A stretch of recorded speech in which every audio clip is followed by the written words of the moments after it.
Hello! Welcome to the 15th and final video in our Getting Started series. We've come a long way, and now we've built a robust application to dispatch field technicians, complete with dashboard reporting and a nested field inventory list. Now it's time to cover the basics of formulas, one of the most versatile tools in Flowfinity. The ability to use formulas is powerful because it allows for a wide number of in-app calculations.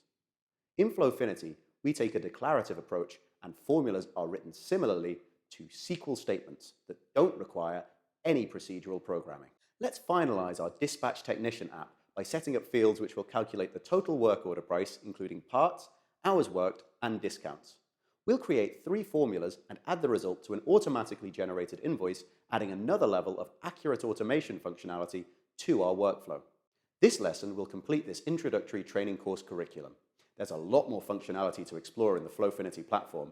Visit our knowledge base to learn about automated tasks, system integrations, advanced escalations, and more. Open the Configure tab. Customize the Dispatch Technician app.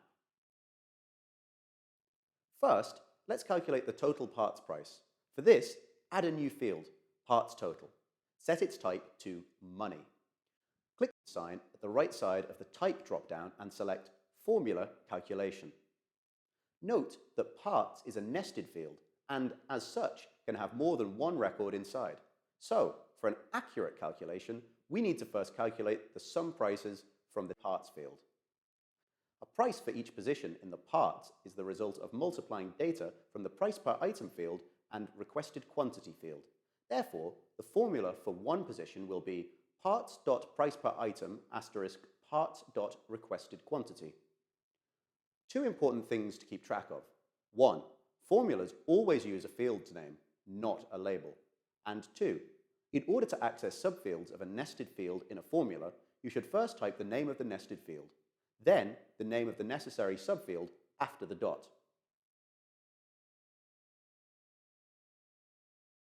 Okay, that's the syntax for one record of a nested field. But we already have 3 preset fields, a field service pack. So there are obviously more records than one, and we need the sum of them all. Use the sum aggregate calculator to combine the prices of all records in nested fields. Type sum, then open brackets, and add the previously typed formula in them. Close the brackets. The result should be sum open brackets parts.price_per_item asterisk parts.requested_quantity close brackets. Lastly, we need to apply a client's discount for these parts. As each company ordering a field service will have its own discount, the respective field will be filled differently for each record. So, we need to multiply our sum of necessary parts with the discount field. To do this, add the following to your formula. Asterisk open brackets 1 minus parts discount slash 100 close brackets. Check your formula again. It should look like this.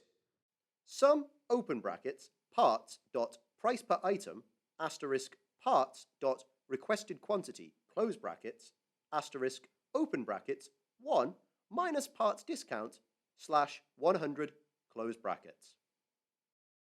Save your form. Congratulations! You've successfully set up an automated parts total price calculation. Now, let's proceed to another calculation, the labor cost to the customer for your technician's time. This will be a result of multiplying 2 fields, price, a money field, and estimated duration, a time span field. First, we need a formula to convert the output of the time span field into minutes, as otherwise it will return as hours, increasing the total cost by 60 times. Therefore, we need to divide the result by 60, ensuring that we get the correct result from our conversion. Click Add and create a new numeric field. Let's name it Timespan to Numeric. Click on the sign near the Type drop-down and select Formula Calculation. To turn timespan data into numeric and ensure it reflects correctly, we should apply the following formula. Decimal open brackets estimated duration close brackets backslash 60.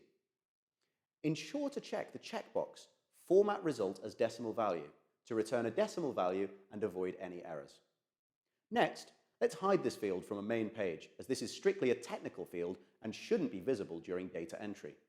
In the Layout section, Disable the visible type, leaving the field as included. Add another field.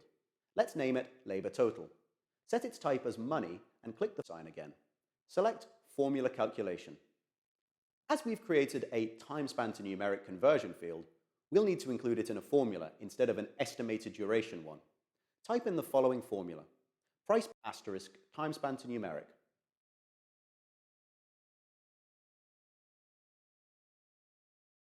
Click Save Form. Now we have a field which automatically calculates the price of billed working hours. Lastly, we need to calculate an overall price to be invoiced to a customer. Go to the Order Completion Confirmation page in the Forms tab and add a new field, Total Price. Set its type to Money and again select Formula Calculation. Our total price is a sum of the billed hours price and parts price plus the tax percentage. Now our formula should look like open brackets labor total plus parts total, close brackets, asterisk, open brackets 1 plus tax rate, close brackets. Click Save Form, then publish the app. Go to the Portal tab and add a new record. See how the calculations are now completed automatically.